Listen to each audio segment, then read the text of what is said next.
I hope you're doing well. And I want to encourage you as we go through and look at David's life. You read the Psalms and you understand that here is a man, though imperfect, really did have a heart for God. And he laments the death of Saul and his friend Jonathan. In chapter number 1, beginning in verse 17, he says, "And David lamented with this lamentation over Saul and Jonathan his son. And he said, it shouldn't be taught to the people of Judah. Behold, it is written in the book of Jashar," he said, "Your glory, O Israel, is slain. On your high places, how the mighty have fallen. Tell it not in Gath. Publish it not in the streets of Ashkelon, lest the daughters of the Philistines rejoice, lest the daughters of the uncircumcised exalt. Your mountains of Gilboa, let there be no dew or rain upon you, nor fields of offerings. For there the shield of the mighty was defiled, the shield of Saul not anointed with oil. From the blood of the slain, from the fat of the mighty, the bow of Jonathan turned not back, and the sword of Saul returned not empty." So he cries out against the Philistines. And it's interesting that here is David, who had been anointed king sometime earlier and been pursued by Saul. Saul had made David his enemy. And through that process, he becomes bonded, heart knit to Jonathan, where they make a commitment to each other. And David shows this incredible reverence for the fallen king who had done him so wrong. Makes me think that forgiveness and forgiveness of our enemies is a crucial step in living in an intimate relationship with the Father. David had every right to hate Saul. He had every right to wish this day had come earlier, because he had been pursued, as he said, as a dog by the king. But he says, how the mighty have fallen. Well, then he continues on. "Saul and Jonathan, beloved and lovely, in life and death, they were not divided. They were swifter than eagles, they were stronger than lions. You daughters of Israel, weep over Saul, who clothed you luxuriously in scarlet, who put ornaments of gold on your apparel. How the mighty have fallen in the midst of the battle."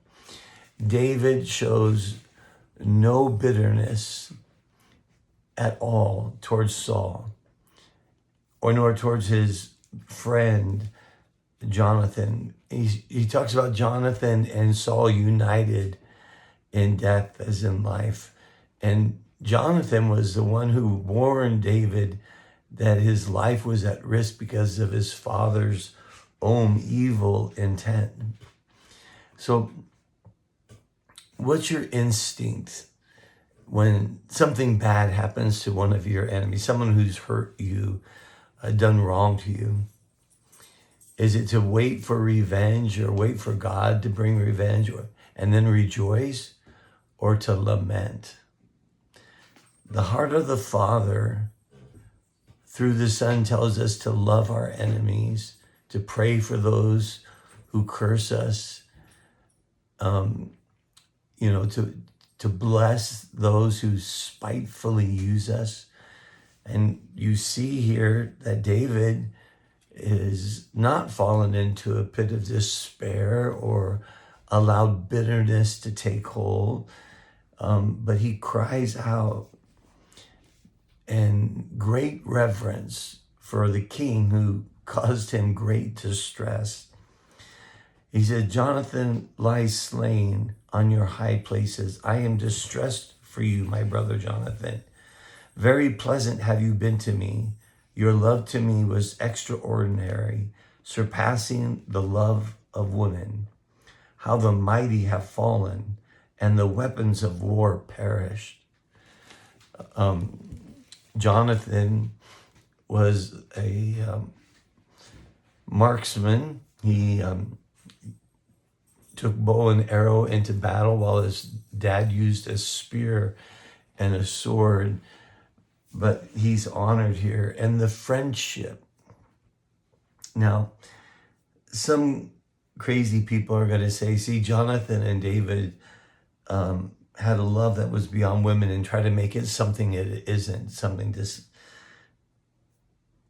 There was a bond between them that was stronger and